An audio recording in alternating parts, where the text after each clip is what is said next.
네, 안녕하세요. 전유진입니다. 네, 오늘 미국 증시는요, 메모리얼 데이로 휴장입니다. 하지만 마지막 장은요, 미중 무역 협상에 대한 낙관론으로 다우존스 지수 같은 경우는 0.37% 상승을 마감한 상황입니다.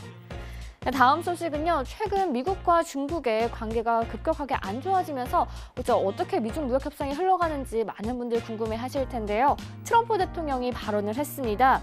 미국과 중국이 무역 합의에 도달할 가능성이 매우 높다라고 발언을 했는데요. 트럼프 대통령이 아베 일본 총리와 정상회담 후에 미래에 언젠가 중국과 미국이 무역의 합의에 이를 것이다라고 발언을 한 것으로 보입니다. 트럼프 대통령이 지난 23일에 중국과 무역 합의가 이뤄질 좋은 가능성이 있다고 언급을 해서 미중 무역 협상에 또다시 낙관론에 좀 불을 지피고 있는 상황입니다. 다음 소식은요, 글로벌 경제 전망이 여전히 불확실하다라고 하면서 경기 하방 리스크도 크다고 구로다 하루이코 일본 은행 총재가 발언을 했습니다. 도쿄에서 열린 T20 회의에서 발언을 한 것으로 보이는데요. 무역 전쟁과 브렉시트 등으로 주요국 경제 정책이 갈수록 불확실해져 가고 있다라고 이야기를 하면서 이 때문에 기업 투자와 자본재 교역이 하방 압력을 받고 있다라고 이야기를 했습니다.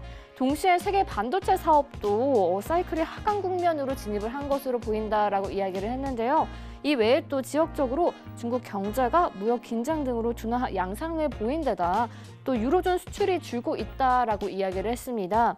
구로다 총재가 글로벌 경기 전망에 대해서 악재를 좀 4가지를 꼽았는데요. 첫 번째가 무역 갈등의 여파와 두 번째가 유럽 및 영국 등의 전국 불안, 또 세 번째는 주요 경제 정책의 불확실한 효과라고 이야기를 했습니다. 또 네 번째는 가계 및 공공 부분의 부채 증가를 꼽은 상태입니다. 다음 소식은요, 오랜만에 터키 소식입니다. 터키 중앙은행이 외화 예금에 대해 시중은행의 지급 준비율을 200bp 인상할 것으로 보입니다. 이 같은 조치를 통해서 시중에 42억 달러를 좀 흡수가 될 것으로 예상이 되는데요. 현재 터키에서 중앙은행과 외환 보유액의 감소를 하면서 기업과 거주민들이 달러화에 몰리면서 리라화가 약세를 보이고 있습니다. 보유 외환을 늘려서 리라화에 대한 불안 심리를 좀 일축시키려고 하는 것으로 보이는데요. 제가 준비한 소식은 여기까지고요. 또 저는 중요한 소식이 나온 대로 다시 찾아오도록 하겠습니다. 네, 오늘 제가 준비한 소식은요, 연방준비제도의 소식입니다. 최근 미국 연준이 단기 국채를 팔고 장기 국채를 매수하는 오퍼레이션 트위스트에 대해서 논의한 것으로 보입니다. 오퍼레이션 트위스트가 뭔가 하면요, 연준이 단기 국채를 매각해서 확보한 다음에 장기 국채를 사들여서 장기 금리 하락을 유도하는 정책인데요.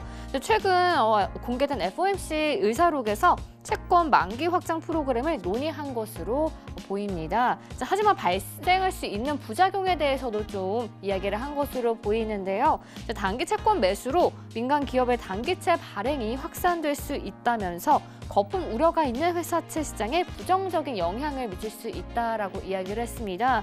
또 과도하게 많은 단기 국채를 연준이 가지고 있다면 금융시장의 기능이 훼손될 수 있다라고 이야기를 했는데요. 오퍼레이션 트위스트가 미국 경기 회복에 도움은 주겠지만 현재 상황에서는 금융시장을 위협할 수 있다라고 판단을 했습니다. 네, 오늘 미국 증시가 쉬면서 많은 소식이 나오진 않았는데요. 하지만 또 저는 내일 이 시간에 다시 찾아오도록 하겠습니다.